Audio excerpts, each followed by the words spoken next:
이사야 13장 1절에서 14장 2절까지 제가 한번 봉독하겠습니다.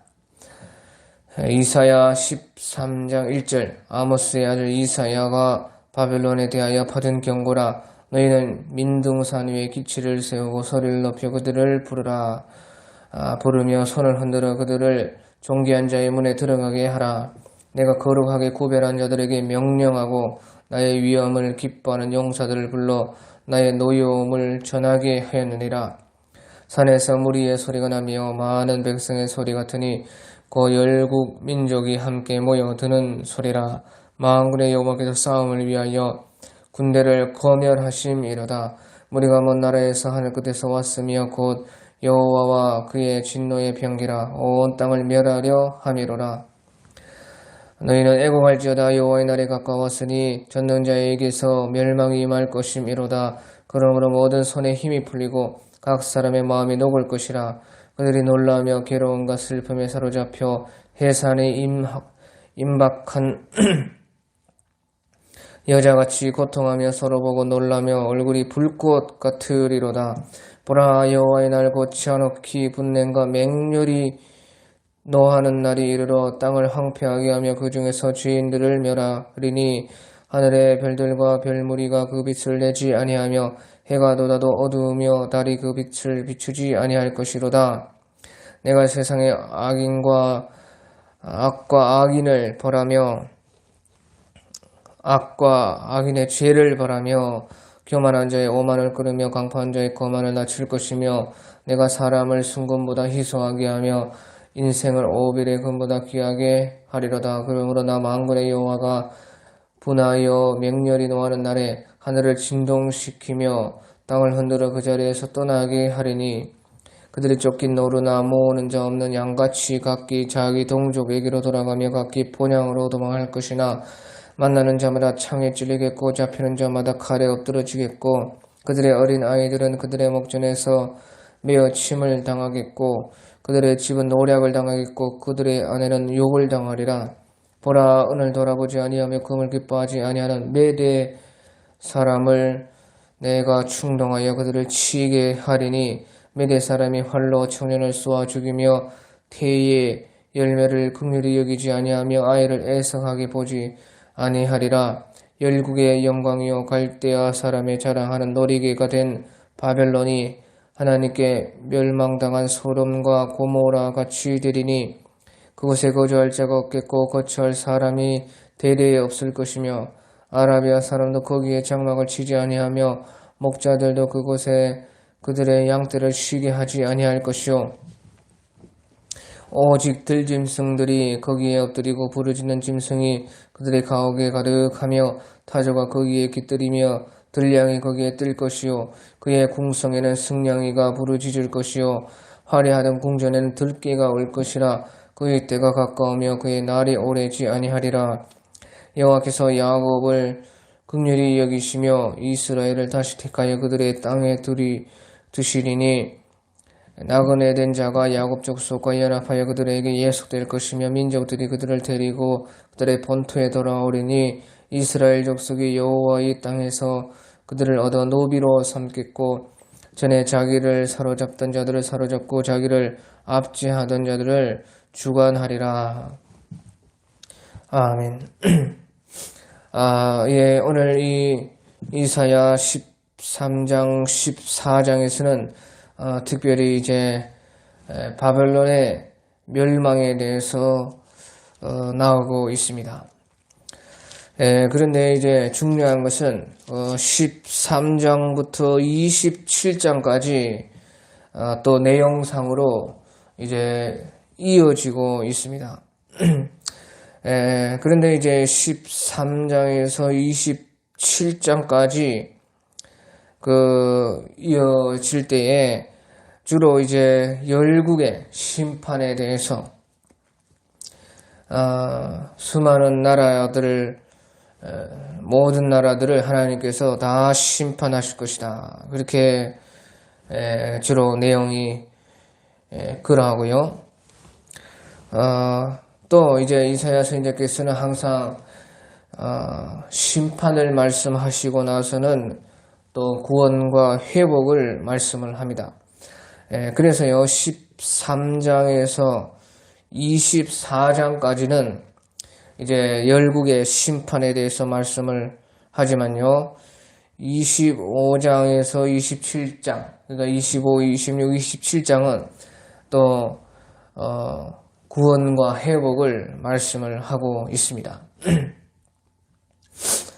그렇게 이제 크게 보면 그렇고 또 그 안에서도 또 심판을 말하지만 또 회복을 또 말하시기도 하고 그렇게 되어 있습니다. 그래서요 이사야 선지자께서 항상 예언하신 그 방식은 또 하나님께서 이사야 선지자에게 주신 예언은 다 그렇게 처음에는 심판이요 또 하지만 끝에는 구원과 회복으로 항상 하나님께서 말씀을 하고 있습니다. 그런데 이제 특별히 오늘 이제 13장, 14장은 남쪽 유다의 멸망, 또 그 남쪽 유다를 멸망시킨 바벨론의 멸망, 또 아수르의 멸망, 또 이제 블레셋의 멸망, 그 멸망에 대해서 이 13장, 14장에서는 나오고 있습니다. 그런데 이제 제일 중요한 것은 바로 바벨론의 멸망인 것입니다. 그래서 남유다를 멸망시킨 그 바벨론도 멸망을 받을 것이다. 그래서요 바벨론에 대한 내용이 제일 길게 여기에서 나와 있습니다. 그래서 이제 1절에 보면요 13장 1절에 아모스의 아들 이사야가 바벨론에 대하여 받은 경고라 하면서요 이제 그 바벨론이 남쪽 유다까지 쳐들어와서 이제 586년에 남유다 이스라엘을 멸망을 시킬 것이다 하는 것을 예언을 하고 있습니다. 그래서요 2절에요 너희는 그 남쪽 유다 백성들은 민둥산 위에 기치를 세우고 소리를 높여 그들을 부르며 손을 흔들어 그들을 존귀한 자의 문에 들어가게 하라. 내가 거룩하게 구별한 자들에게 명령하고 나의 위엄을 기뻐하는 용사들을 불러 나의 노여움을 전하게 하였느니라. 그래서 이 바벨론을 보내시는 것은 하나님께서 그 바벨론을 거룩하게 구별을 해가지고 하나님께서 명령해서 그 바벨론이 쳐들어오는 것이다. 그렇게 하나님은 말씀을 하고 있습니다. 그 말은 무슨 말이냐? 그것은요, 하나님을 섬기는 이스라엘 백성들보다 하나님을 모르는 이방인들이 더 하나님 보시기에 더 낫다는 것입니다. 그래서요, 오히려 하나님을 섬기는 그 하나님의 백성들보다 이방인들이 더 낫기 때문에 하나님께서는 그 이방인을 거룩하게 구별해서 명령을 해서 그 이방인을 통해서 하나님의 택한 백성 이스라엘을 멸망을 시킨다 하는 것입니다. 그래서요, 그 이스라엘 백성들에게 하나님께서는 그 바벨론이 쳐들어오는 그 징계를 받으라 하는 것이. 그러니까 2절에 너희는 민둥산 위에 기치를 세우고 소리를 높여서 그들을 부르며 손을 흔들어 그들을 존귀한 자의 문에 들어가게 해라. 너희가 이것은 피할 수가 없다 하는 것입니다.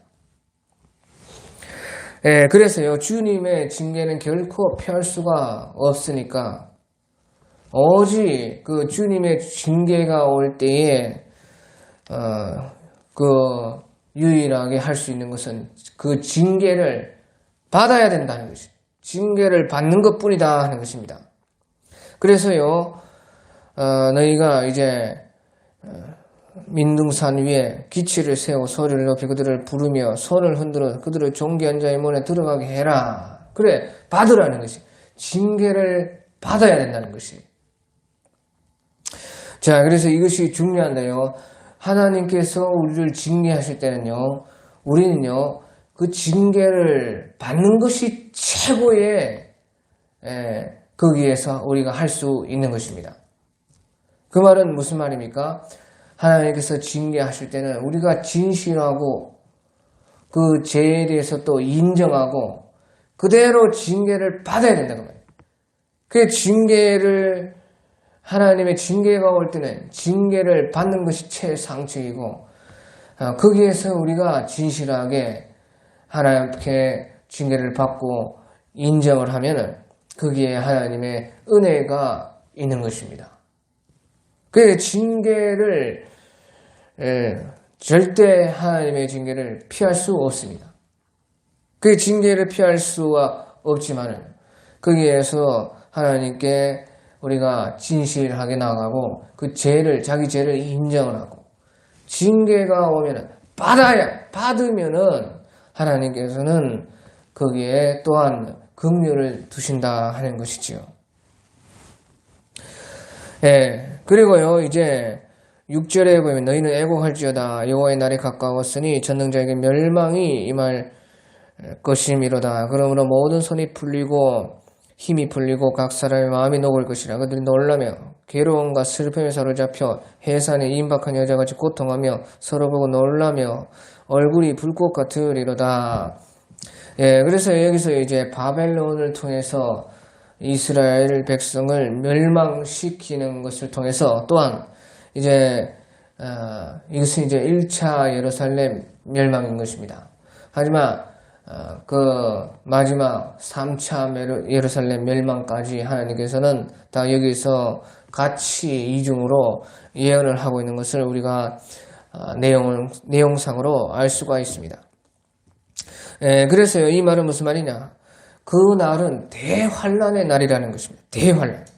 그러니까 모든 손에 힘이 풀리고 각 사람의 마음도 녹아버리고 그들이 놀라고 괴로움과 슬픔에 사로잡혀 해산에 임박한 여자같이 고통하고요. 서로 보고 놀라며 얼굴이 불꽃같이 되리다. 그게 어마어마한 대환란.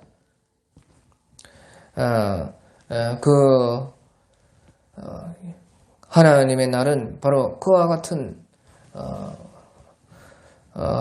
무서운 날이다 하는 것을 여기서 말씀을 하고 있습니다. 그리고요 이제 9절에서 보라 여호와의 날 곧 잔혹히 분냄과 맹렬히 노하시는 날이 이르러 땅을 황폐하게 하며 그 중에서 죄인들을 멸하리시리니 하늘의 별들과 별 무리가 그 빛을 내지 아니하며 해가 돌아도 어두우며 달이 그 빛을 비추지 아니할 것이로다 하면서요 내가 세상의 악과 악인의 죄를 벌하며 교만한 자의 오만을 끊으며 강포한 자의 거만을 낮출 것이며 내가 사람을 순금보다 희소하게 하며 인생을 오빌의 금보다 귀하게 하리로다. 그래서요 그 날은 이제 그 예루살렘 1차 멸망 586년의 멸망도 그렇고 이제 앞으로 우리 예수님께서 재림하실 때의 그 멸망도 그렇고요. 대멸망, 대환란이 온다는 것입니다. 그리고요, 여기서도 이제 말씀했듯이요. 그 중에서 죄인들을 멸하고 또 11절에서도 내가 세상의 악과 악인의 죄를 벌한다. 교만한 자의 오만을 끊고 강포한 자의 거만을 낮춘다. 그 말은요. 그 날은 무슨 날이냐? 심판의 날이라는 것입니다. 심판의 날. 그 하나님께서요 이와 같이 대환란 대멸망의 날이 오지만요. 그 중에서도 그 하나님께서요 거기에서 의인들까지 완전히 다 버리지는 않은 것입니다. 그 중에 남은 자 의인들은요 하나님께서요 그들을 보호해 주시고 또 그들에게 오히려 그들의 모든 행위에 대해서 하나님은 오히려 또 인정해 주시고 그들을 오히려 찾으시는 날이 되는 것입니다. 하지만요 이제 죄인들, 악인들 또 악에 대해서 죄에 대해서는 하나님께서 심판하시는 날이다 하는 것이죠. 그러니까 대환란이면서 심판의 날이다 하는 것이에요. 그래서요 이것이요 이제 남유다가 멸망한 것은 BC 586년 정도이고요. 또 이제 앞으로도 이와 같이 예수님의 재림 때에 된다 하는 것입니다. 그런데요, 이게 중요한 것이요, 여기서요, 그렇게요, 이제 바벨론에 의해서 남유다가 멸망을 받을 때는 이런 말씀들이요, 이제 비유적으로 이루어지는 것도 많습니다. 비유적으로. 여기서 보면요, 10절 같은데요, 하늘의 별들과 별무리가 그 빛을 내지 아니하며 해가 돋아도 어두우며 달이 그 빛을 비추지 아니할 것이로다. 이런 말씀이 이제 요한계시록에 아주 많이 있습니다. 그리고요, 다른 그 예언서에서도 있고요. 그런데 이것이요, 예수님이 재림할 때는요, 이것이 실질적으로 이렇게 된다는 것입니다. 실질적으로. 그래서요, 우리에게는요, 1차 예루살렘, 2차 예루살렘 멸망, 그런 것은 다 지나간 일이고요. 이제 중요한 것은 이제 앞으로 마지막 예수님 재림하시기 전에 있을 7년 환란, 또 3년 반의 대환란, 또 예수님의 이제 재림의 그때인데요. 그때는 이런 모든 것들이요, 실질적으로 이렇게 된다는 것입니다. 그래서요, 이 우주라는 것은 우리 지구가 중심입니다. 과학자들이 뭐라고 말을 해도, 어떻게 과학이 그렇게, 잘난 척을 해도요, 이 우주라는 것은요, 오직 우리 지구를 위해서 저 해가 있고요, 우리 사람을 위해서 만물이 있는 것이고, 그 우주가 이렇게 있는 것입니다. 그렇기 때문에요, 이 지구가 끝나는 날은요, 우주가 끝나는 날입니다. 그래서요, 베드로 사도께서도요, 하늘이 불에 녹아서 체질에 풀어져 버린다는 것이에요. 땅과 하늘이 두루마리처럼 말려갖고 땅의 체질이 녹아서 풀어져 버리고 완전히 이 우주가 녹아져 버리고 없어진다는 것입니다. 그러니까 그것은 실제적인 것이죠. 그것은 비유가 아니지 않습니까? 그래서요, 요한계시록에서도 새 하늘과 새 땅이 나오는 것이에요. 하늘과 땅이 없어지지만 새 하늘과 새 땅이 또 있다는 것이에요. 그러니까 하늘과 땅은 있습니다. 예수님 재림하고 나서도 있습니다. 하지만 새 하늘과 새 땅이 있는 것이고, 지금 있는 이 모든 것들은 완전히 없어지는 것입니다. 그래서요, 하늘의 별들과 별 무리가 그 빛을 내지 아니하며 해가 돌아도 어두우며 달이 그 빛을 비추지 아니할 것이로다. 그렇게 말해서요, 1차 예루살렘 멸망 때는 이와 같은 것들이 비유적으로 있었습니다. 또 실질적으로도요, 자연현상적으로도 그런 일이 아마 있었을 것입니다. 그것은 우리가 2차 예루살렘 멸망 때는 확실하게 알 수가 있습니다. 그것은 역사적으로 기록이 있습니다. 그래서요, 어떤 하늘의 징조가 나타나고 그렇게 한 그런 것들이요 있고, 또 지진도 있고 그렇게 했었어요. 그것은 또 이제 그때에서는요, 일시적으로 그렇게 된 것이에요. 하지만 이제 마지막 예수님 재림 때는요, 이런 것들이 실질적으로 전체적으로, 부분적으로가 아니고 전체적으로, 또 비유적이가 아니고 실질적으로 이런 것이 이루어진다는 것이에요. 우리 13절에도요, 그러면 나 만군의 여호와가 분명히 맹렬히 노하는 날에 하늘을 진동시키시며 땅을 흔들어 그 자리에서 떠나게 하리니. 그래서요, 이것은 지진이 있다는 것이죠. 지진이. 그래서 우리 스가랴서 14장에서 예수님 재림하는 거기에서도 큰 지진이 있고요, 요한계시록에서도요, 3번이나 큰 지진이, 같은 지진을 3번이나 그렇게 요한계시록에서도요, 요한계시록 6장, 11장, 16장에서 정확하게 말씀을 하고 있습니다. 그래서요, 이것은 이제 실질적인 지진이 일어난다 하는 것이죠. 그래서요, 예수님 재림 때는요, 이런 모든 비유적이라고 생각한 것들이요, 실질적으로 일어난다고 우리가 생각을 할 수가 있다 하는 것이죠. 그리고요, 이제, 바벨론이 또한요, 남유다를 멸망을 시켰지만요, 바벨론 또한 하나님께서는 멸망을 시키신다. 그렇게 이제 17절에서 말씀을 하고 있습니다. 17절에 보면, 보라, 은을 돌아보지 아니면 금을 기뻐하지 아니하는 메대는 이제 우리 역사적으로요, 미디아 사람인데요, 메디아 사람들이요, 메대 사람을 내가 충동하여 그들을 치게 하리니 메대 사람이 활로 청년을 쏘아 죽이며 태의 열매를 긍휼히 여기지 아니하여 아이를 애석하게 보지 아니하리요.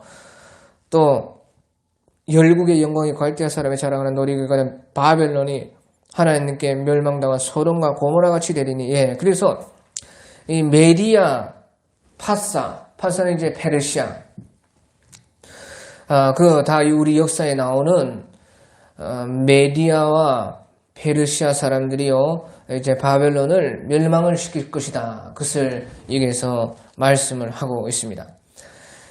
그래서요, 이제 그것이 한 530, 한 5년, 6년, 뭐 그 정도 됩니다. 그때 이제요, 그러니까 이사야 시대로부터는,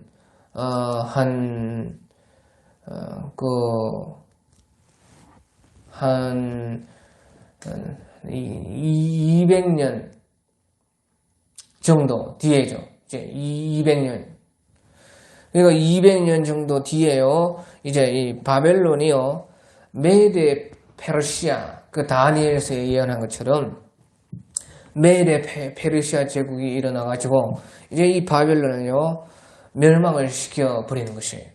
그것을 벌써요, 이사야 선지자께서 말씀을 하고 있는 것입니다. 그리고요, 이제 우리 예수님 재림 때도 마찬가지입니다. 이 모든 이제 1차 예루살렘 멸망은요, 3차 예루살렘 멸망을 같이 말을 하고 있습니다. 그래서 마태복음 24장에서도 예수님께서도요, 그때는 2차 예루살렘, 3차 예루살렘 멸망을 같이 말을 한 것처럼요, 여기서는 1차 예루살렘 멸망, 3차 예루살렘 멸망을 같이 이중 예언으로 말씀을 하고 있는데요. 그러니까 1차와 3차는 똑같은 것입니다. 하나는 이제 비유적으로 일어나고, 하나는 완전히 실질적으로 말 그대로 일어나고, 또 하나는 이제 적은 규모로 일어나고, 또 하나는 전체적 규모로 일어나고, 그렇게 이제 다를 뿐이지요. 내용상으로는 같기 때문에 같이 말을 하는 것입니다.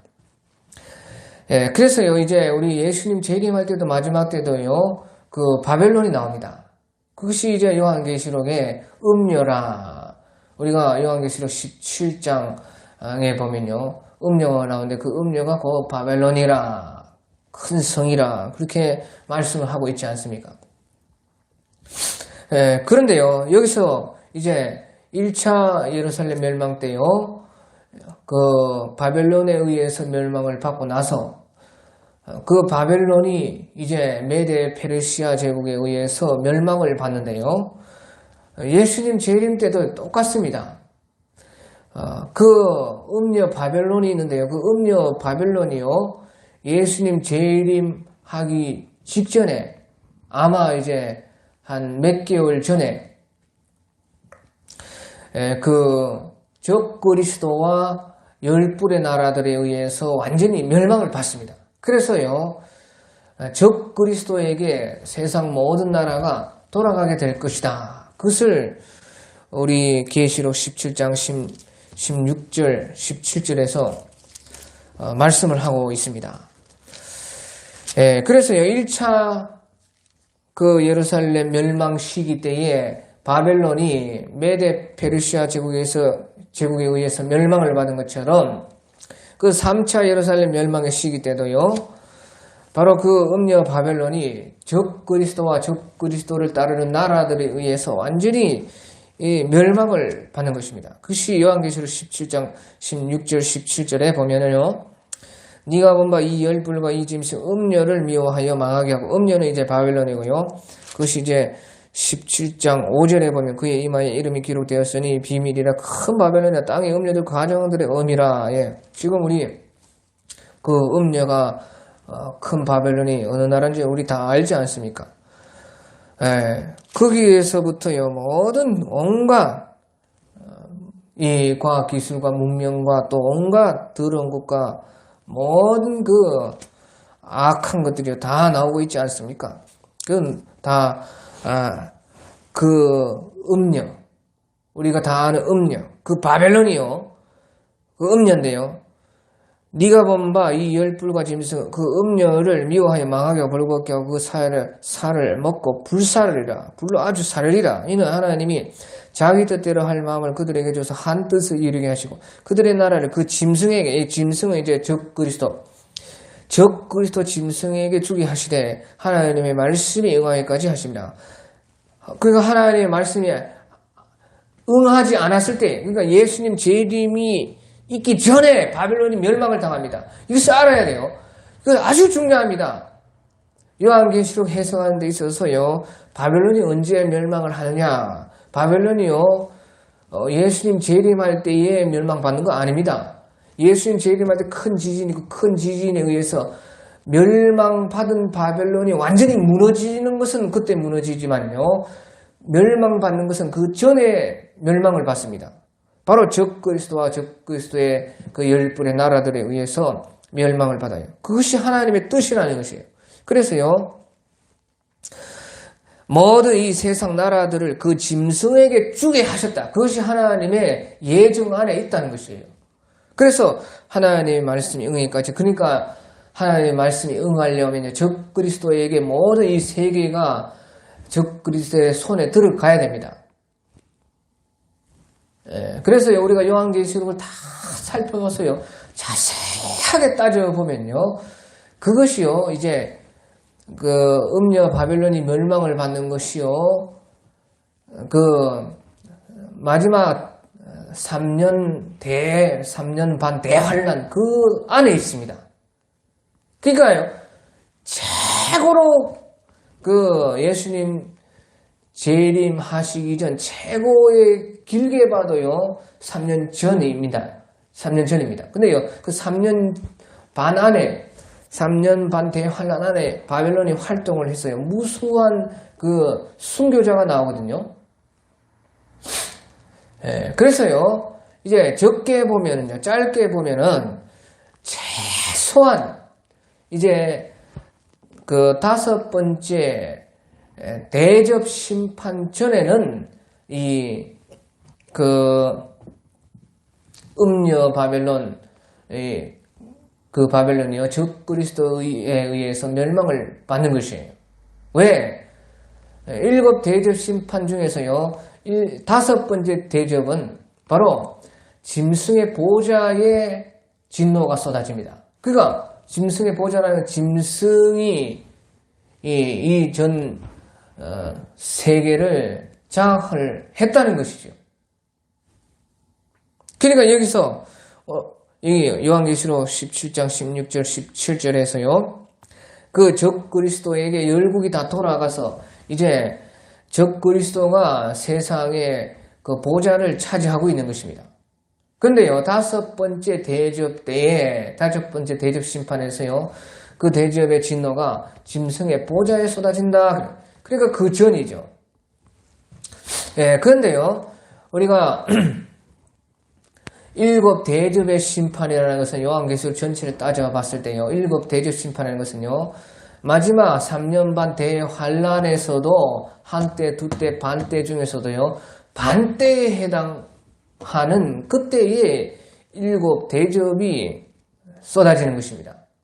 그것은 이제 일곱 인의 재앙, 또 일곱 나팔의 재앙, 그것을 다 계산을 해야지 그것을 이제 일곱 대접의 그 시기도 어느 정도는 알 수가 있습니다. 그 일곱 대접의 시기가 어느 정도요? 확실하게는 모르지만 어느 정도는 3년 반에서 끝에 있습니다. 그러니까 한때, 두때, 반때에 있으니까요. 그 반때라는 것은 6개월 정도밖에 안 되거든요. 그러니까요. 그 예수님 재림 하시기 전 몇 개월 전에 바로 이 바벨론이 멸망을 받는다 하는 것이죠. 그리고 이제 적 그리스도에게 모든 세상 권세가 돌아간다는 것을 우리가 이 예언을 통해서 알 수가 있어요. 그러니까요. 계시록 17장 18절에 또 네가 본 그 음녀는 그 여자는 땅의 왕들을 다스리는 큰 성이라. 그러니까 우리 1차 예루살렘 멸망에서의 바벨론, 그리고 또 이제 비유적으로 마지막 때에 나타나는 음녀와 같은 바벨론이요, 결국에는 예수님 재림하시기 전에 멸망을 받게 된다. 또 1차 예루살렘으로 보면요, 바로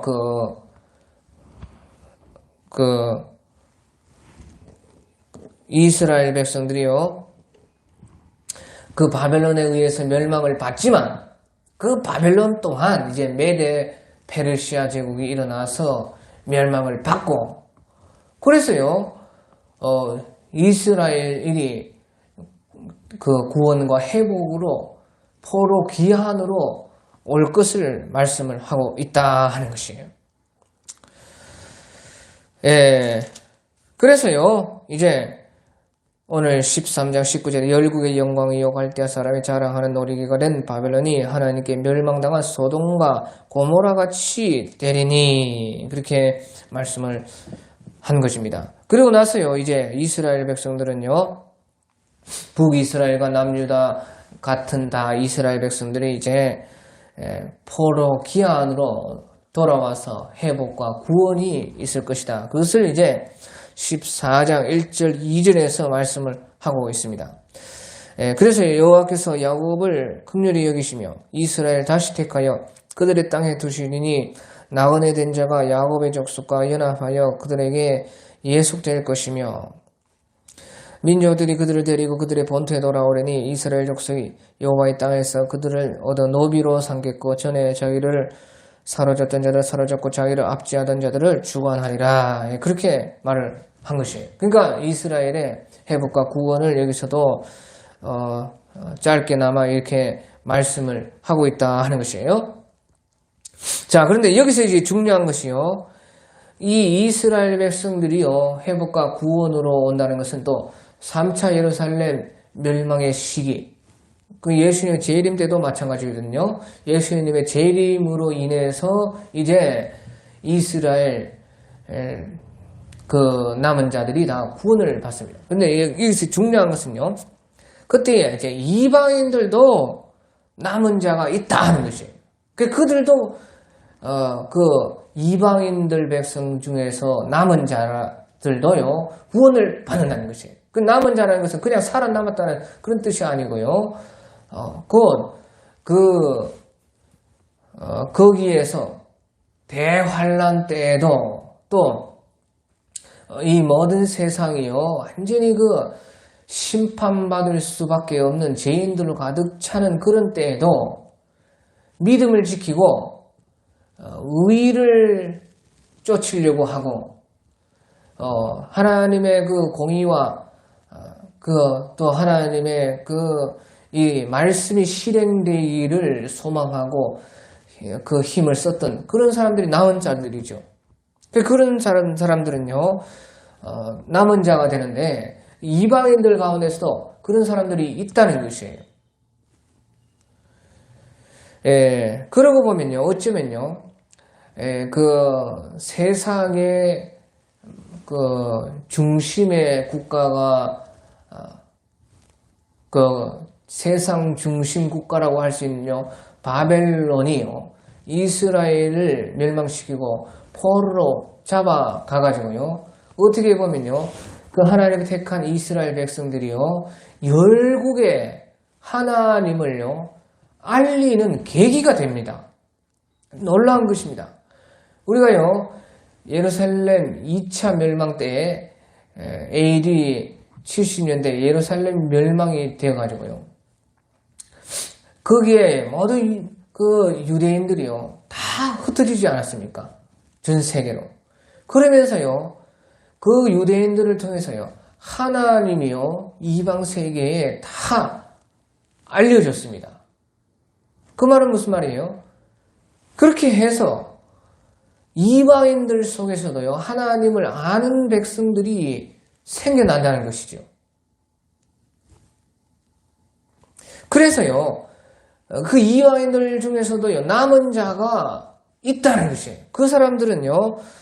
그 이스라엘이요. 다시 구원과 회복이 될 때에 그 이방인들도 같이 회복이 된다. 그래서요. 여기에 보면요. 1절에 여호와께서 야곱을 긍휼히 여기시며 이스라엘을 다시 택하여 그들의 땅에 두시리니 나그네 된 자가 나그네 된 이방인들이요. 야곱의 족속과 연합을 해서 그들에게 예속이 된다. 또 민족들이 그들을 데리고 그들의 본토에 돌아오리니 이스라엘 족속이 여호와의 땅에서 그들을 얻어 노비로 삼겠고 전에 자기를 사로잡던 자들을 사로잡고 자기를 압제하던 주관하리라. 예, 그래서 이것은 이제 1차 예루살렘 때에 예루살렘 멸망 시기에 그 바벨론 포로 기한이 되어가지고 일어난 것이고요. 또 우리 예수님 재림 때에도 이와 같이 우리 이방인들 가운데서도요. 남은 자들은 바로 영적으로 이스라엘이 되어서 그 이스라엘과 함께 구원을 받게 된다 하는 것을 말씀을 하고 있는 것입니다. 예, 그래서요. 이 말은 또 무슨 말이냐? 바로 구원은요. 결국에는 이스라엘에게서 난다 하는 것을 우리가 알아야 된다는 것입니다. 구원은 어디에서 나냐? 결국에는요. 구원은요. 이스라엘에게서 나는 것이에요. 아무리요. 이스라엘을 멸망시키려고 해도 완전히 멸망받은 것 같았지만요.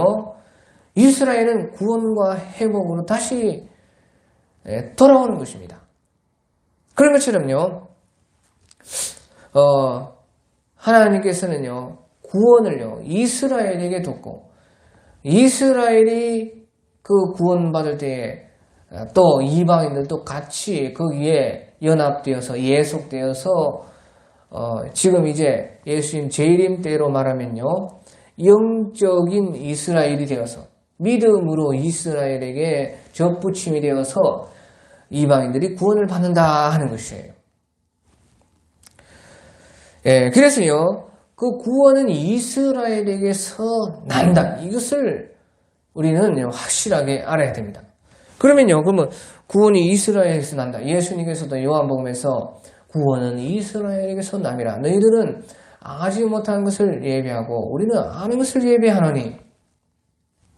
하지만 이제 여기도 아니고 저기도 아니고 신령과 진정으로 예배드릴 때가 오나니 곧 이때라. 그 예수님께서 오심으로 말미암아서요.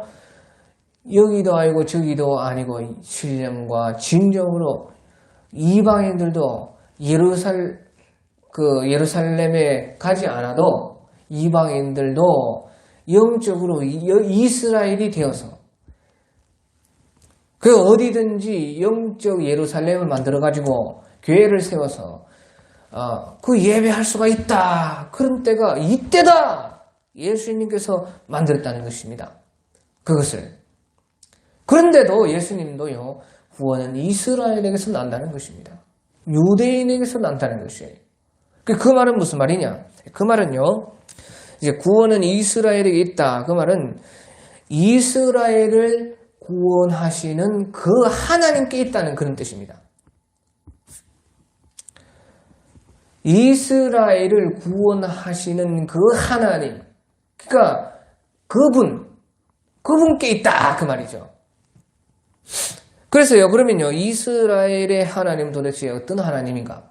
그것은요, 이스라엘 하나님이라는 뜻은요, 그 자기의 백성들을 마침내 구원하실 수 있는 하나님이고요. 그러니까 이스라엘이 완전히 멸망을 받아도 구원을 하지 않습니까? 남은 자는. 그러니까 이스라엘의 하나님이라는 것은요, 하나님께서요, 자기의 백성은 반드시 구원한다는 것이죠. 그리고 또요, 이스라엘의 하나님이라 하는 것은요,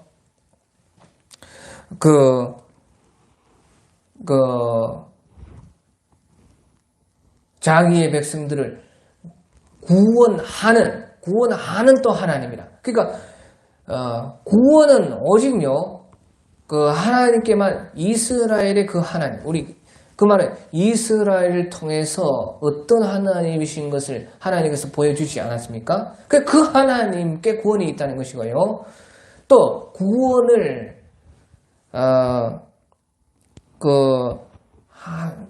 자기의 백성들을 반드시 구원하시는 하나님이라는 뜻이에요. 반드시 구원하시는 하나님. 또 구원을 이제 구원이 그분께 있다. 그것도 말하고요. 그러니까 구원이라는 것은 바로 이스라엘 그 하나님께 있는 것이고, 또 구원을 하나님께서는요, 구원을 하신다는 것이에요. 이것이요, 같은 말 같지만 다른 것입니다.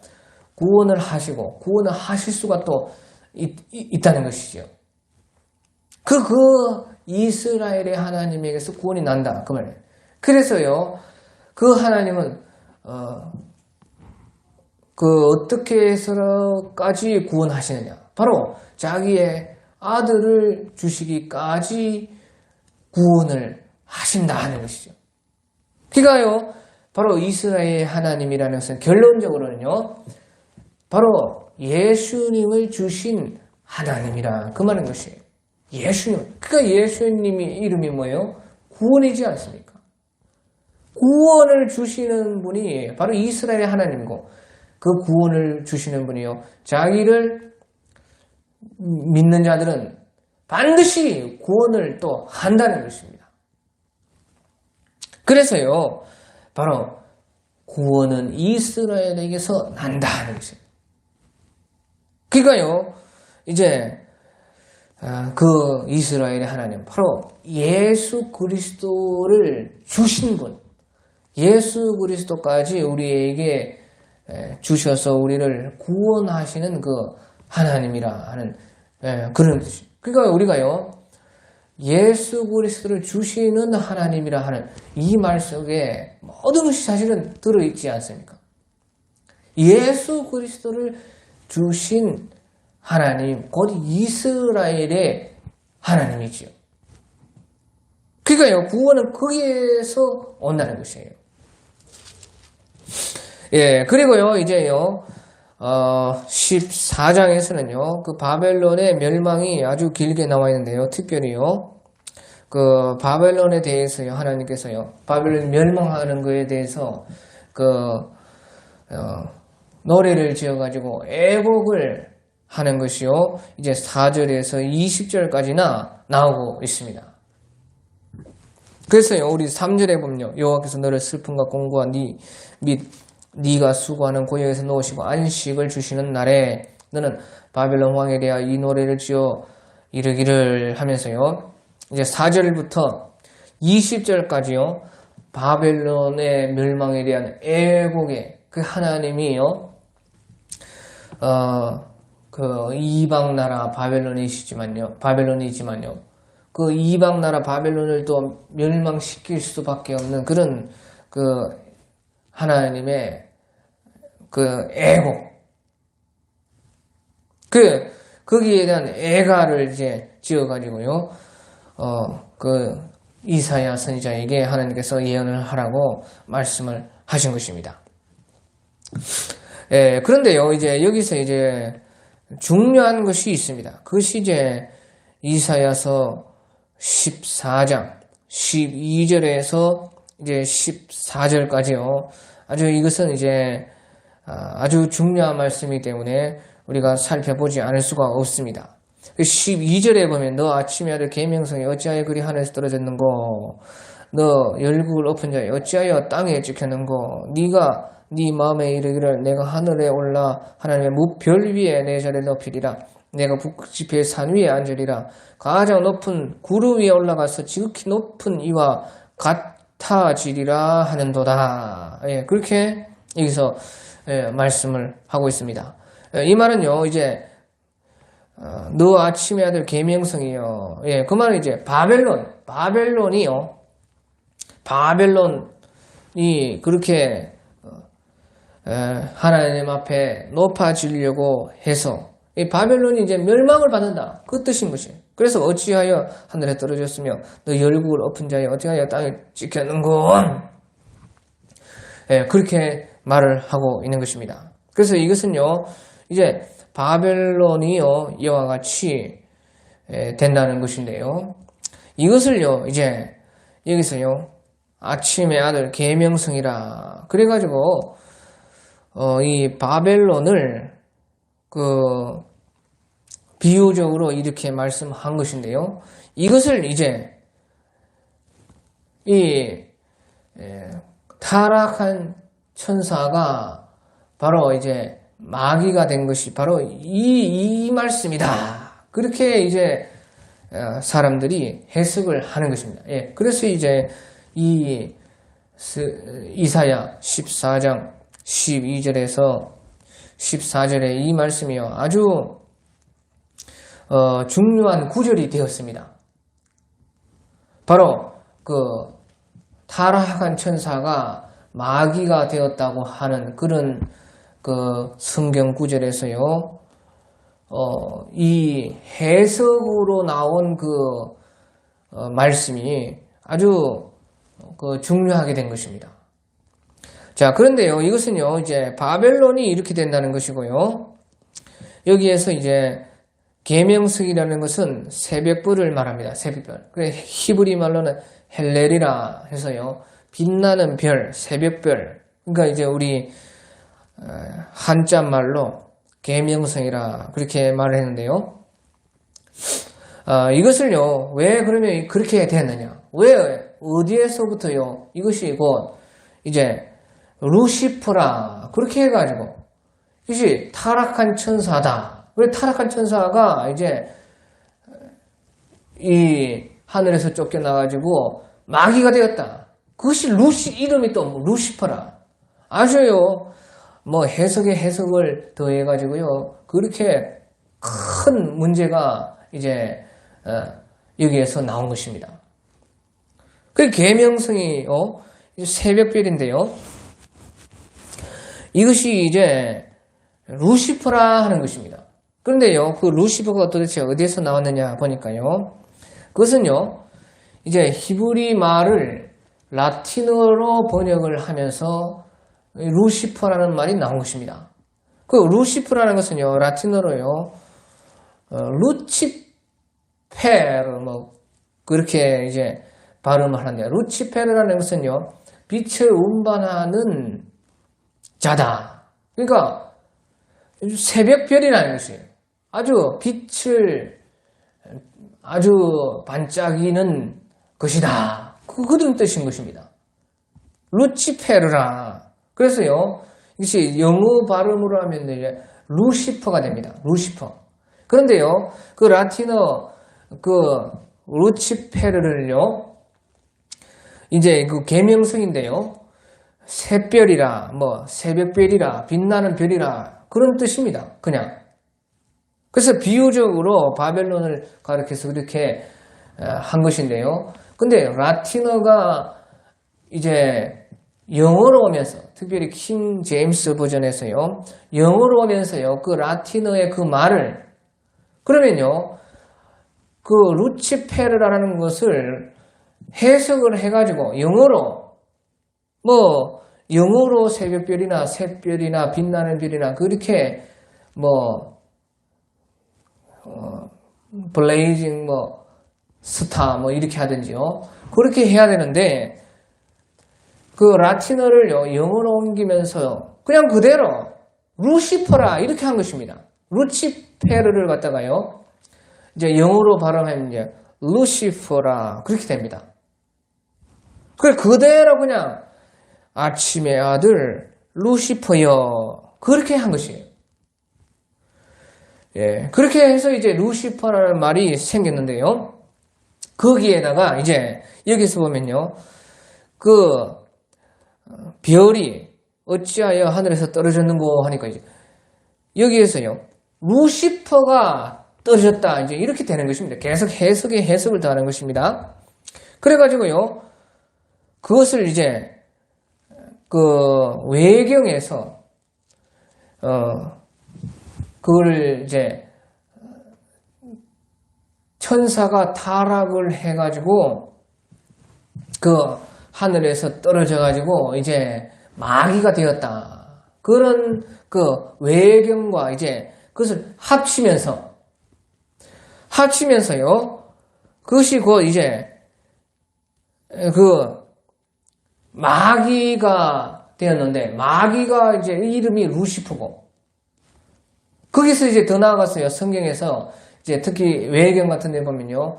천사들은 전부 다 엘이라는 것은 이제 신이라는 뜻이고 하나님의 뜻이라는 것인데요. 미가엘이라, 미카엘, 그리고 가브리엘, 또 뭐 외경에 보면요. 라파엘, 뭐 치료하는 하나님이라. 그래서요. 천사의 이름이 치료하는 하나님입니다. 치료하는 그 신적 존재라는 것이지요. 그게 엘이기 때문에요. 거기에서 또 이제 루시엘이 루시퍼가 되었다고 그렇게 또 이제 해석을 하는 것이에요. 그래가지고 이제요 여기서 이사야 14장 12절에서 아침의 아들 계명성이라는 것은요 바벨론을 뜻하는 것인데 그만 그것이요 이제 루시퍼가 되고 루시퍼가 이제 타락한 천사가 되어가지고 마귀가 되고 그렇게 해서요 이제 우리 마귀가 누구냐 했을 때 루시퍼다. 루시퍼가 어떻게 그러면 그 마귀가 되었느냐? 그것은 이제 루시엘이 루시퍼가 돼. 그렇게 이제 그 해석을 더해서요 사람들 사이에 퍼지게 된 것이에요. 그러니까 그 뭐 출처도 없고 어디에서 왔는지요 그런 것도요 사실은 정확하게 모르는 것입니다. 이제 대충요 그 기원을 따져서 왜 그런 해석이 나왔는가를 따져서 가보면 이제 제가 지금 말했던 그런 그 경로를 통해 가지고 그렇게 된 것이에요. 그래서요 이것을요 이제 이렇게 해석을 해놓고 다른 여러 가지 이제 성경을 이제 거기다가 맞추는 것입니다. 그래서요 이것을 갖다가 이제 예수님께서 이제 누가복음에서 그 사탄이 하늘에서 번개가 떨어지는 것처럼 떨어져. 그것도 또 이제 이 구절이랑 같은 통하는 구절이다. 그렇게 하고요. 또 계시록 9장 1절에서도요 하늘에서 별이 떨어져서 무적의 열쇠를 받아가지고 무적을 열었다고 하는데요. 그것이 분명히 계시록 20장 1절에 무적행의 열쇠를 가진 천사가 나오는데도요. 이런 이 선입관적 해석이 우리 속에 박혀 있어가지고요. 마귀는 타락한 천사고 타락한 천사의 이름은 루시퍼. 루시퍼는 이제 라틴어로 루치페르라고 빛을 나르는 그런 것이다. 그런 뜻인데 그것이 그만 마귀의 이름이 된 것입니다. 마귀의 이름이 돼가지고요. 또 외경에 어디에서 그 천사의 이름들이요. 엘 뒤에 엘이 그 붙은 것을 보고 루시퍼를 또 루시엘이 루시퍼가 되었다. 그렇게 해가지고요. 이제 그 해석을 가지고 다른 성경 구절에 찾아보니까요. 계시록 9장 1절에서도요. 하늘에서 별이 떨어졌다고. 별이 다 떨어지면 그러면 다 마귀입니까? 그게 다 타락한 천사고, 그건 루시퍼고, 그건 마귀다. 그렇게 해요. 아주 자기가 어디에서부터 그런 관념이 들어온 것도 알지 못한 채 그냥 당연하게 그렇게 생각하는 것이에요. 그래서요, 그런 관념이 없는 사람들이 성경을 다 읽으면요, 마귀의 기원이 알 수가 없습니다. 하나님은 가르쳐주지 않습니다. 그런데 이제요, 우리가 하나님의 주권상으로 볼 때는요, 특히 욥기 같은 데 보면요, 마귀가 다 하나님의 허락하에서 일을 하지 않습니까? 그러니까 하나님이 만드는 것이죠, 마귀를.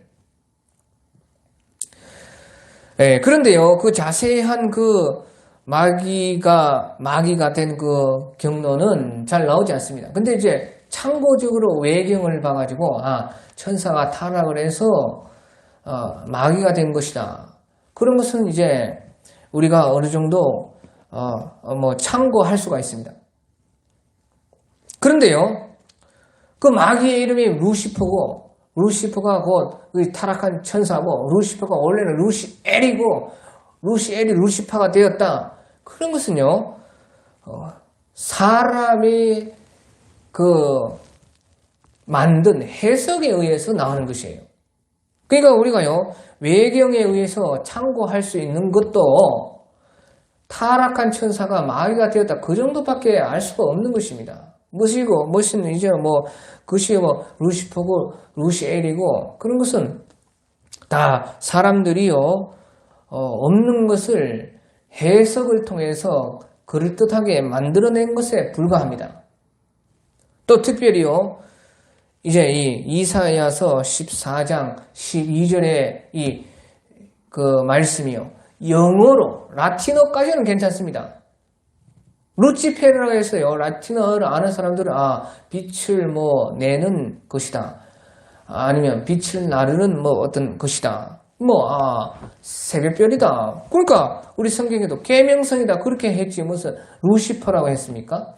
근데 영어 성경으로 옮길 때 라틴어를 그대로 영어식으로 해석을 해가지고 옮겨야 되는데, 그냥 그 라틴어 그대로를 옮기니까요, 영어만 아는 사람들은요, 그냥 루시퍼라 그렇게 읽는 것입니다.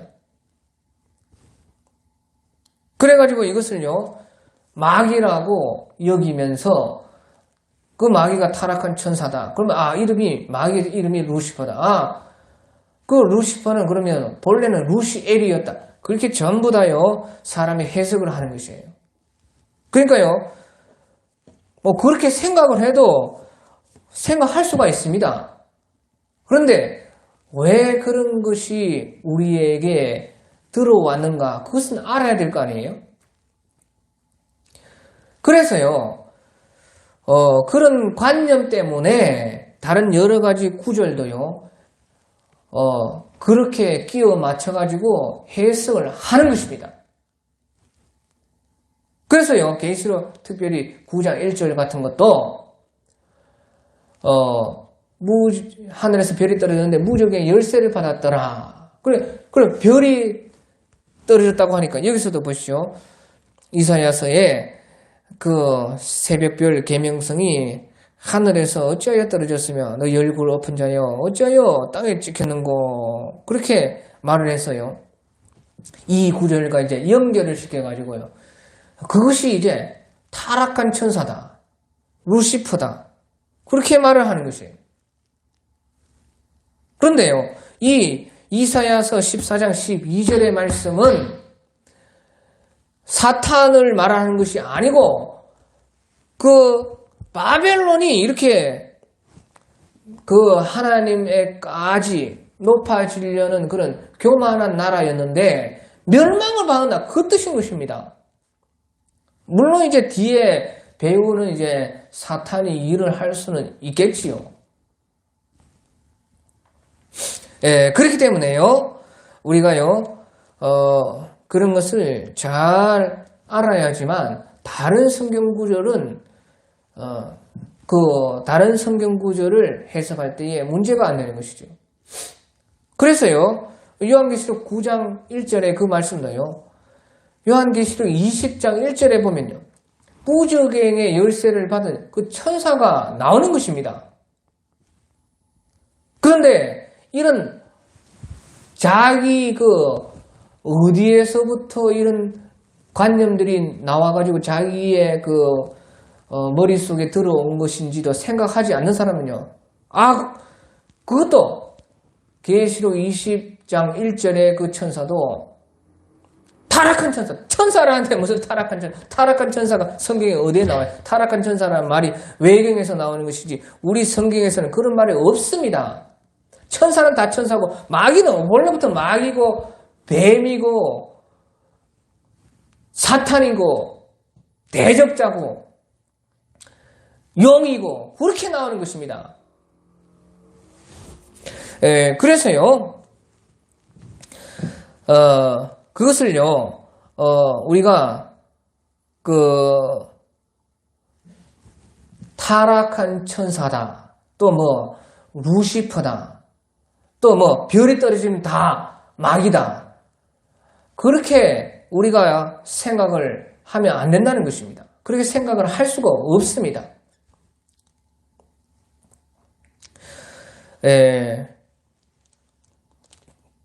그래서요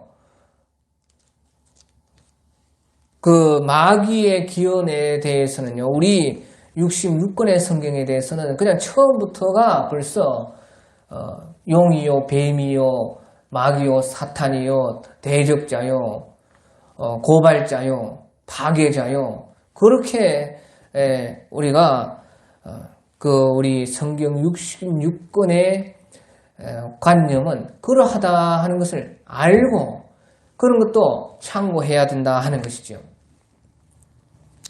자, 그래서요 우리가요 별이 떨어졌다고 다 사탄이다 그렇게 할 수가 없고 여기서도요 계명성이라는 것이요 새벽별이라 그렇게 할 수가 있는데요 히브리 말로 헬렐이라 그렇게 말하는데요 우리 요한계시록 22장 16절에 보면 예수님을 보고 광명한 별이라 그렇게 말을 하고 있어요. 계시록 22장 16절에 예수님을 보고 새벽별이라 그 예수님을 보고 계명성이라 그렇게 말하는데 그러면 예수님이 루시퍼입니까? 말도 안 되죠. 그러니까 또요 별이 다 떨어졌다고 해서요 그 별이 전부 다 별이 떨어지면 다 사탄입니까? 우리가요 이제 다니엘서 8장 10절 같은데 봐도요 다니엘서 8장 10절 같은데 보면요 별이 떨어지는데요 그것이 하늘의 군대에 미칠 만큼 커져서 그러니까요 여기서는요 적그리스도 에피파네스 안티오쿠스 에피파네스를 여기서 이제 말을 하는데요 그것이 BC 한 160년 정도 그때 일어났던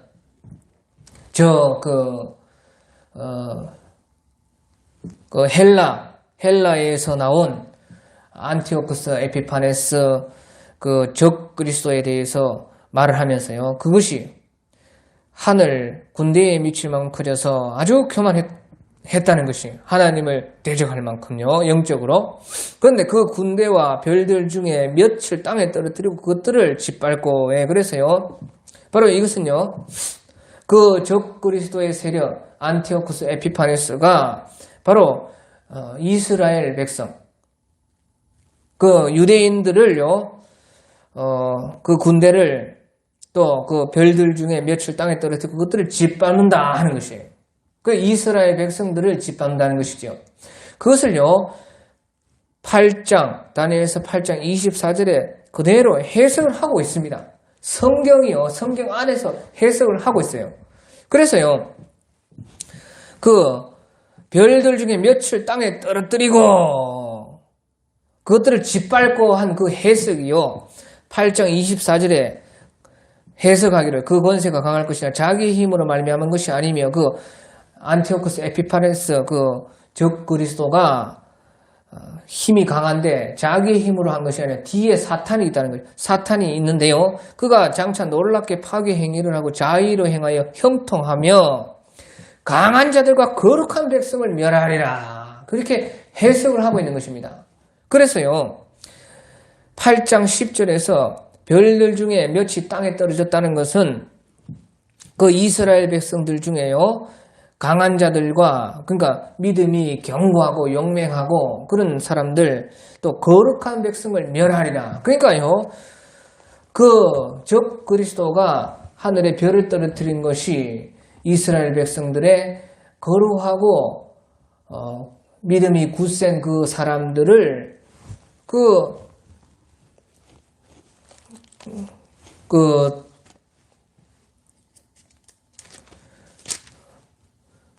멸하는 것. 그러니까 강한 자들과 거룩한 백성을 멸하는 것. 그러니까 그 존귀한 사람들을요, 죽인 것을 별이 떨어졌다. 그렇게 말을 하고 있는 것입니다. 예, 그리고요, 또 우리 요한계시록 12장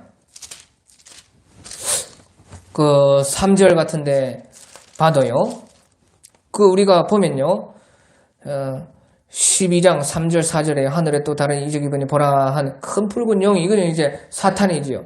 붉은 용이 있어 머리가 7이요 뿔이 10이라. 그 여러 머리에 7 왕관이 있는데 그 꼬리가 보시죠. 하늘의 별의 3분의 1을 끌어다가 땅에 던져버려요. 그 별이 땅에서 떨어져요. 그러면 사탄입니까?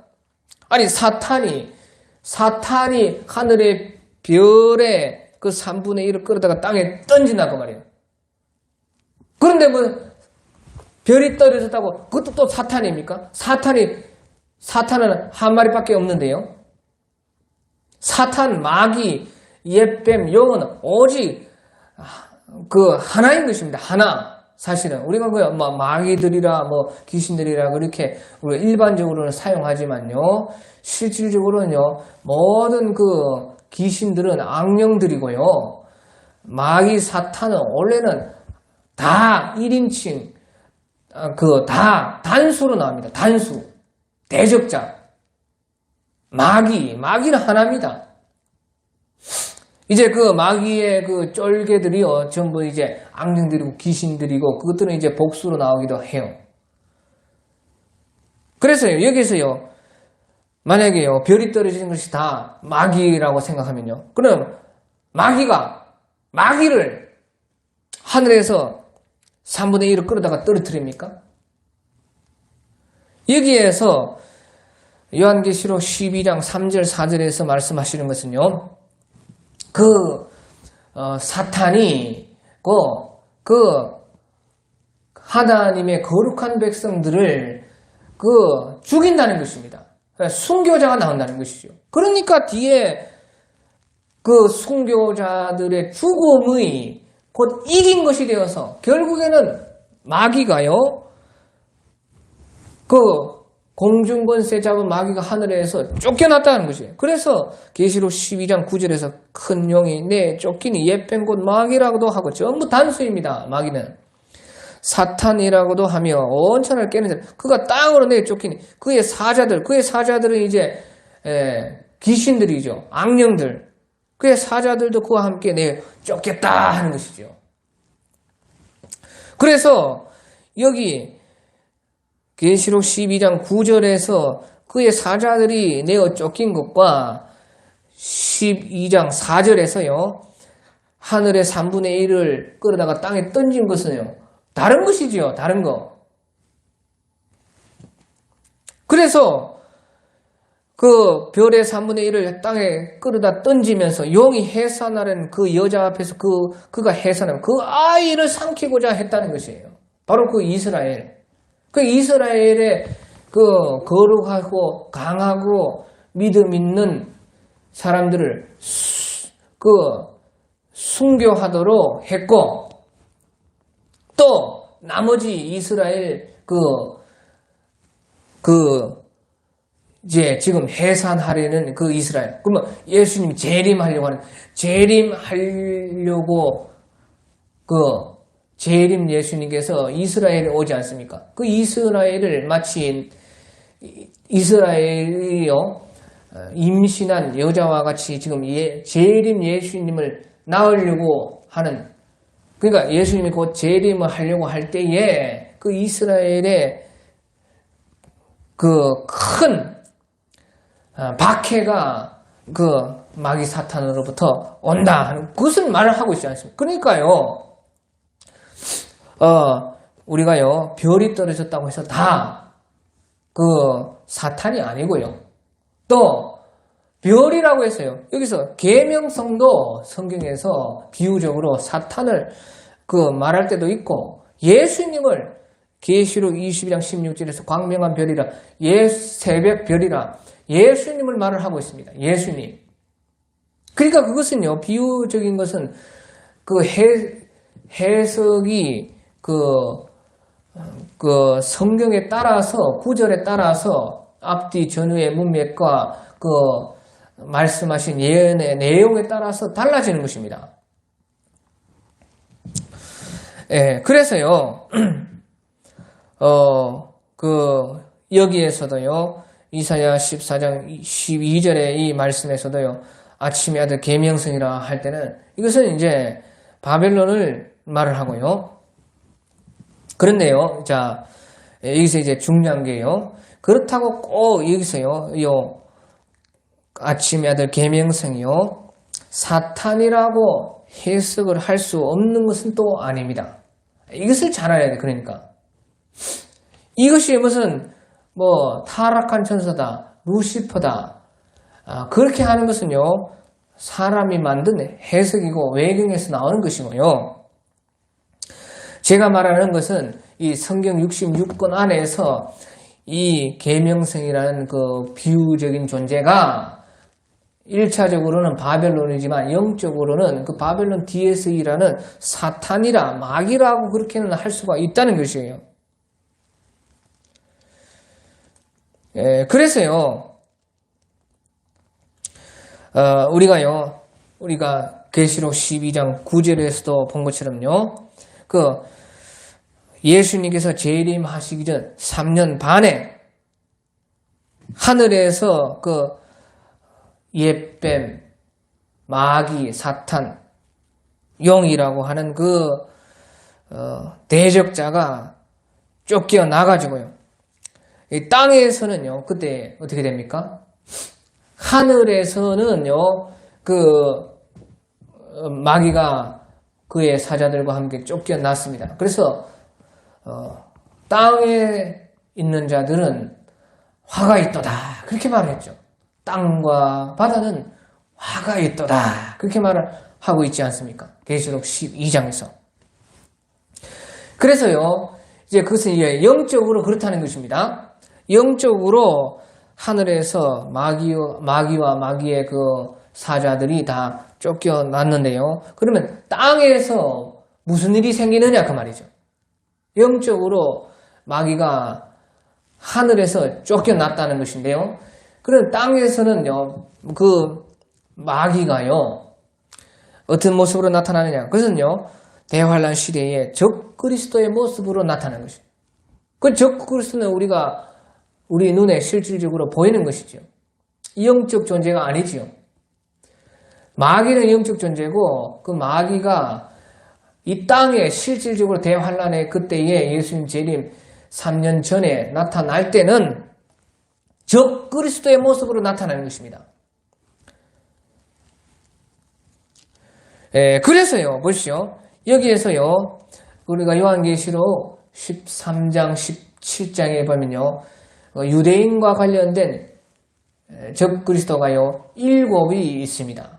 예수님이 재림하시기 직전에 최후 적그리스도가 나타나기까지 머리가 7이라고 해가지고요, 유대인들과 관련된 적그리스도가 7이 나와요. 그 중에 하나가요, 첫 번째라고 할 수 있는 그 적그리스도가 바로 바벨론인 것이 바벨론. 그러니까 보시죠. 이 아침의 아들 계명성은 이제 바벨론인데, 사실은 이제 우리가 성경을 통해서 이것은 해석이 아니고 보는 것이에요. 보는 거. 그러니까요, 사람의 해석으로 나온 것이 아니고 성경에서 그것을 말씀하고 있으니까 이것이 영적으로는 사탄이 될 수 있다는 것이죠. 왜? 그 바벨론이 곧 계시록에서 말씀하시는 것처럼요, 적그리스도의 7 적그리스도의 중에 하나다 그 말이에요. 그러니까 그 적그리스도라는 것은 그 바로 뒤에 마귀가 일한 것이 아니에요. 그러니까 이제 이 아침의 아들 계명성이라는 것을 사탄이라 그렇게 말을 할 수는 있다 하는 것이에요. 하지만 이제 그것을요, 우리 성경에는 없는, 그 사탄이 여기에서 보니까요, 하늘에서 떨어졌다고 하니까, 타락한 천사다. 타락한 천사가 그 이름이 곧 이제 라틴어 성경에서 영어로 옮기면서 루시퍼다. 루시퍼다. 그 루시퍼는 또, 아마 루시퍼는 루시엘이었겠지. 왜? 천사들이 다 이름이 다 엘로 끝나니까 루시엘이 루시퍼가 된 것이다. 그런 식으로 다 하는 것은 전부 사람의 해석입니다. 그러니까 우리가 이 66권 성경 안에서 말씀할 수 있는 것은요, 이것은 100% 1차적으로는 바벨론이고, 그 바벨론이 요한계시록에서 바로 적그리스도 중에 하나였다고 하니까 사탄이라고까지는 해석할 수가 있다 하는 것인데, 거기까지다 하는 것이에요. 거기까지. 그래가지고 이제 우리가 참고적으로 외경에 보니까 그 사탄이 하늘에서 타락을 해서 그 마귀가 되었다 하니까 이것이 그 외경과 좀 통하는 면이 있다, 그런 것까지는 뭐 우리가 받을 수가 있다는 것이에요. 그런데요, 그런 것을 우리가 생각을 할 때에도 그것이 왜 그렇게 되었는가 알아야 된다는 것입니다. 그래야 다른 성경 구절을 해석할 때 그것이요, 다른 구절을 볼 때에도 올바르게 볼 수가 있다는 것이에요. 그래서 이것을 물으면요, 어떻게 되느냐? 뭐 별이 떨어졌다고 하면 전부 다 사탄이 떨어졌다고 하고요, 타락한 천사라고 하고요. 타락한 천사라고 성경에 한 군데에서도 말한 적이 없습니다. 그러니까요, 자기가 가진 그 타락한 천사가 마귀가 되고, 마귀 이름은 루시퍼고, 루시퍼가 본래 루시엘이고, 루시엘이 타락을 해서 루시엘이 되었다는 이런 개념이 어디에서부터 왔는지도 모르고 사람들이 그렇게 다른 성경 구절을 해석한다는 말이에요. 다른 성경 구절을 그렇게 해석하면 안 된다는 것입니다. 참고적으로 외경에 그런 것이 있기 때문에 그걸 참고해서 말할 수는 있지만요. 그래서요, 별이 떨어졌다고 해서 다 사탄이라는 것이 아니고요. 우리가 다니엘서 8장 10절에 봐도 다니엘서 8장 24절에 그것을, 별이 떨어진 것을 그대로 해석을 하고 있고, 요한계시록 12장 4절에 봐도 용이 하늘의 별 3분의 1을 떨어뜨렸다 그 말이죠. 그것은 이제 별이 떨어졌다고 해서 사탄의 쫄개, 사탄의 그 악령들이 다 떨어뜨린 것이 아니지 않습니까? 용이 하늘의 별들을 떨어뜨렸다는 것이에요. 용이. 그러니까 타락을 해가지고 용과 함께 그 하늘의 3분의 1의 천사들이 용에게 동조해서 쫓겨났다, 그런 것이 아니라는 것이에요. 용이 하늘의 3분의 1을 떨어뜨렸다니까요. 그러니까 그것은 이제 그 뒤에, 그리고 나서 그 용이 하늘의 별의 3분의 1을 떨어뜨리고 그 뒤에 여자를 해산하려고 하는 여자를 그 핍박하려고 쫓아갔더라, 그렇게 말을 하지 않습니까? 그러니까 그 해석이라는 것이요, 다니엘서 8장 10절 24절의 말씀과 같이 용이 하늘의 별 3분의 1을 떨어뜨렸다는 것은 그 바로 거룩한 하나님의 사람들을 땅에 떨어뜨렸다 그 말이죠. 멸망시켰다 그 말이죠. 그러고 나서 이제 이스라엘의 그 예수님의 재림이 임박한 그 이스라엘까지 핍박을 한다. 그 뜻이죠. 그래서요, 우리가 이런 사탄의 기원에 대해서 어디에서 우리가 지금 가지고 있는 그런 생각들이 어디에서부터 발생한 것인지를 알지 못하면요, 그만 자기에게 속아서 하나님의 말씀들을요, 바르게 해석을 못한다 그 말이에요. 다른 구절들까지요, 완전히 다 거기에 끼워 맞추려고 한다 하는 것이에요. 다른 구절은 그 내용상으로, 문맥상으로, 그 예언상으로 그 뜻이 있다는 것이에요. 그래서 별이 떨어졌다고 해서 다 타락한 천사가 아니고, 또 별이라고 해서 같은 계명성, 광명한 별도 어쩔 때는 예수님이 될 수가 있고, 어쩔 때는 또 어떤 나라도 될 수 있고, 바벨론, 또 그 뒤에 있는 적 그리스도 사탄이 또 될 수도 있고, 그렇다는 것입니다. 그래서요, 이것이 대단히 중요하다 하는 것이죠. 자, 그리고 나서요, 이제 우리가, 24절에 보면요, 이제 또 갑자기요, 이제, 북쪽 이스라엘을 멸망시키는 아수르가 또 멸망을 받을 것이다 하는 것을 24절에서 27절까지 말씀을 하고 있습니다. 그래서요, 24절에 보면 만군의 여호와께서 맹세하여 이르시되 내가 생각한 것이 반드시 되며 내가 경영한 것을 반드시 이루리라. 내가 아수르를 나의 땅에서 파하며 나의 산에서 그것을 짓밟으리니 그때 그의 멍에가 이스라엘에게서 떠나고 그의 짐이 그들의 어깨에서 벗어질 것이라. 이것이 온 세계를 향하여 정한 경령이며 이것이 열방을 향하여 편 선이라 하였나니. 그래서요, 아수르의 멸망에 대해서 말씀하시면서 또 전 세계의 예수님 재림 때의 마지막에 그 멸망을 또 같이 말씀을 하고 있습니다. 자, 그래서 여기서요, 이제 중요한 것이요, 만군의 여호와께서 맹세하여 이르시되 내가 생각한 것이 반드시 되며 내가 경영한 것을 반드시 이루리라. 그러니까 반드시 이제 이사야 시대에서 볼 때에 그 아수르가 반드시, 또 바벨론도 반드시 멸망을 받을 것이다. 그러면서요, 이제 우리의 마지막에 있을 예수님 재림의 있을 세계의 멸망도 반드시 있을 것이다. 그것을 말하는 것이에요. 우리는 이미요, 1차 예루살렘 멸망, 2차 예루살렘 멸망이 반드시 그렇게 되었고, 또 이 하나님의 말씀들이요, 그대로 이루어졌기 때문에 이제 마지막 3차 예수님의 재림에 있을 그 멸망도 확실하게 될 것을 우리는 확신을 할 수가 있습니다.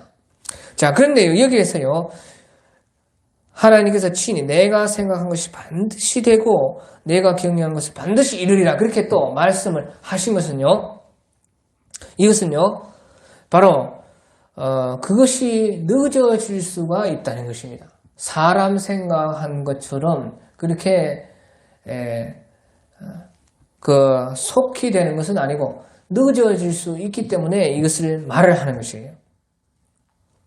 그래서요, 이제 이사야 선지자께서 한 예언하고 나서부터요, 이 말씀이 이루어지는 것은요, 우리가 북쪽 이스라엘이 722년에 멸망한 것으로 보면요, 그 후에요, 아수르가 바로 멸망은 되지 않았습니다.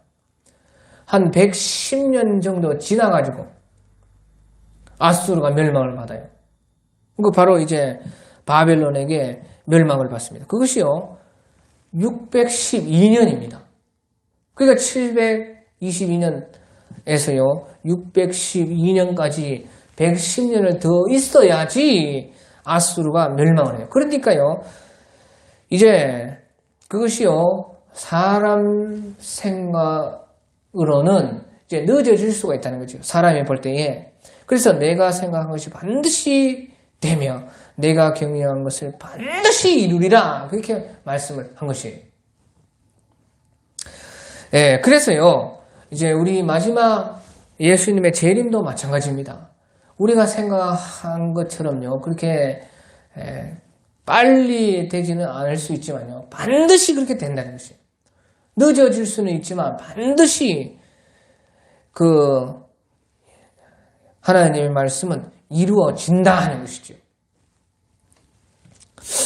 예, 또요, 이제 28절에 보면 이제, 블레셋의 멸망이 또 나옵니다. 28절에 보면요, 아하스 왕이 죽던 해에 이 경고가 임하니라. 블레셋 온 땅에 너를 치던 막대가 부러졌다고 기뻐하지 말라. 예, 그래서 이제 아하스 왕이 죽던 해는요, BC 728년 정도, 727년, 728년, 뭐, 그 정도 되는 것이에요. 그러니까 이제, 북쪽 이스라엘이 멸망하기 한 5, 6년 전에 이사야 선지자께서요, 이미 이제 바벨론에 의해서, 아수르 말고요, 바벨론에 의해서 멸망받을 또 블레셋에 대해서 예언을 하고 있는 것입니다.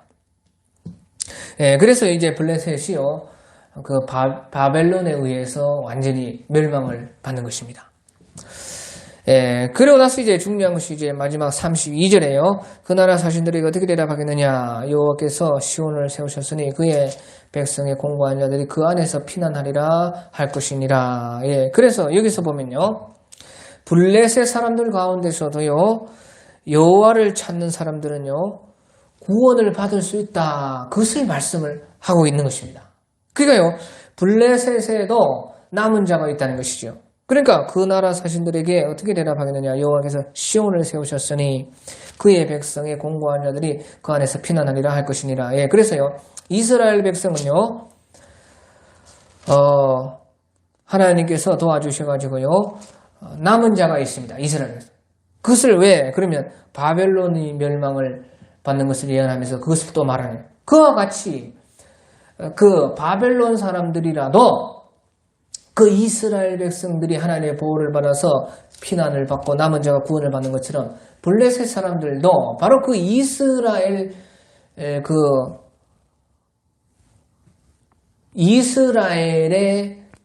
그 피하면은 이스라엘을 통해서는 블레셋 사람들 중에서도 구원받을 사람들이 있다. 남은 자가 있다 하는 것이에요.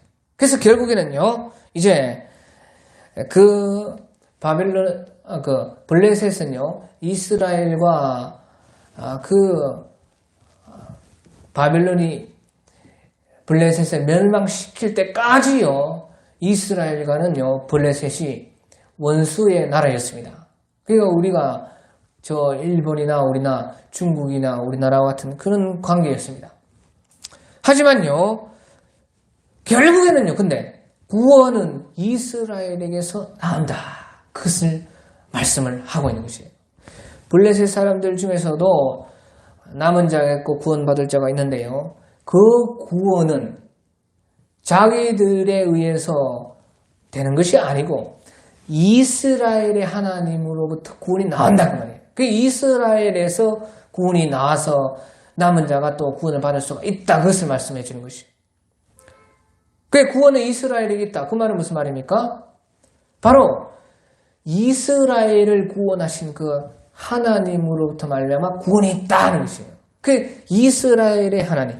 이스라엘의 하나님이 도대체 그러면 또 무슨 말입니까? 이스라엘 하나님으로서 곧 예수님을 주신 하나님이라 그 말이에요.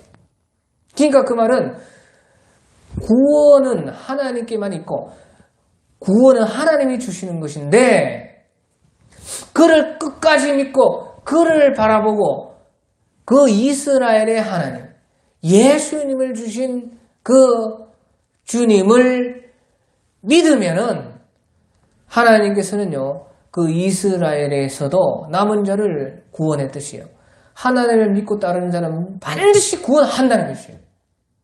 그러니까 자기가 자기를 포기하지 않는 이상 자기가 어떻게든지 하나님을 믿고 바라고 또 모든 멸망에서도 그 하나님을 소망하고 그 가운데서도요 그 하나님의 말씀을 지키고 예수 믿는 믿음을 버리지 않는 사람은 하나님께서 반드시 그런 사람들은 구원하신다 하는 것이 그것이 바로요